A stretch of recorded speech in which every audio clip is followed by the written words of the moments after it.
La pollution est un sujet dont on parle beaucoup actuellement, mais au fond, quelle est l'ampleur du phénomène? La pollution est une vraie préoccupation, puisque comme on a pu le voir, la publication de Santé publique France, 48 000 morts par an liés à la pollution. Donc on peut dire que c'est une vraie préoccupation de santé publique et que ça implique beaucoup d'acteurs. Ça implique bien sûr l'ensemble des citoyens qui sont exposés à la pollution, ça implique les médecins, tous les professionnels de santé, ça implique les élus et les institutionnels. Donc c'est vraiment une préoccupation qui doit impliquer l'ensemble de la population.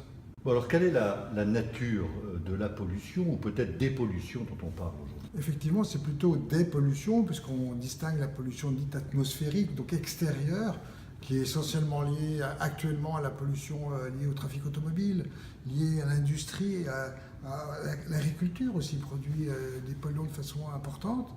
Et puis il faut aussi s'intéresser à la pollution domestique, donc la pollution à l'intérieur des locaux. Il faut savoir qu'on passe quand même 80% de notre temps dans des locaux. Et on sait maintenant qu'il y a des polluants qui sont importants et qui peuvent agir sur la santé, de façon générale, la santé respiratoire en particulier. Mais alors, plus précisément, quand on parle de pollution atmosphérique, quels sont les constituants, quels sont les principaux composants incriminés dans la pollution atmosphérique? Parmi les composés, les polluants les plus toxiques, on a identifié les particules, et en particulier celles qui sont de petit diamètre, ce qu'on appelle les PM2,5, c'est-à-dire qui ont moins de 2,5 microns de diamètre. Et puis il y a d'autres polluants, comme les dérivés de l'oxyde d'azote, qui sont produits surtout par le trafic automobile. Et puis il y a les polluants secondaires, et c'est l'ozone qui se forme en interagissant avec les rayons UV, le soleil, et puis les dérivés d'oxyde d'azote. S'agissant de l'impact sur la santé respiratoire dont on parle finalement encore assez peu, quelle est la nature des maladies induites par la pollution? Est-ce qu'on en sait un peu plus aujourd'hui? On sait depuis de très nombreuses années que les pics de pollution sont associés à des exacerbations et des poussées des maladies respiratoires comme l'asthme ou la BPCO.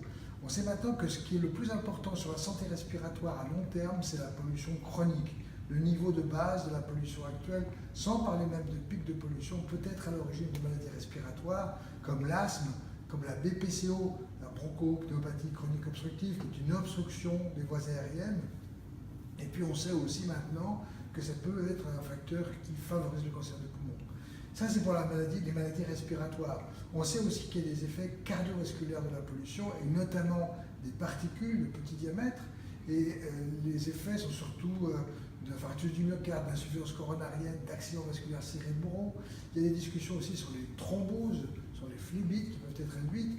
Et maintenant, les techniques qu'on peut avoir en épidémiologie permettent d'aller encore plus finement sur les risques associés et peut-être des risques neurologiques ou neuropsychiques qui peuvent être associés à la pollution.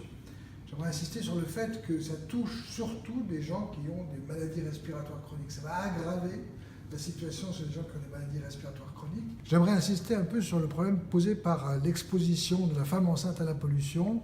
On sait que cette pollution peut avoir un effet sur le fœtus et va augmenter le risque de maladies respiratoires chez l'enfant quand sa mère a été exposée à la pollution. Et même plus tard, à l'âge adulte, on a une étude récente qui montre une augmentation de 10% des maladies asthmatiques chez le sujet adulte. Donc pour terminer, 48 000 décès, un impact important sur des populations à risque, non limitées d'ailleurs aux maladies respiratoires. Quelles sont les recommandations et quelles sont les solutions concrètes qu'on peut attendre?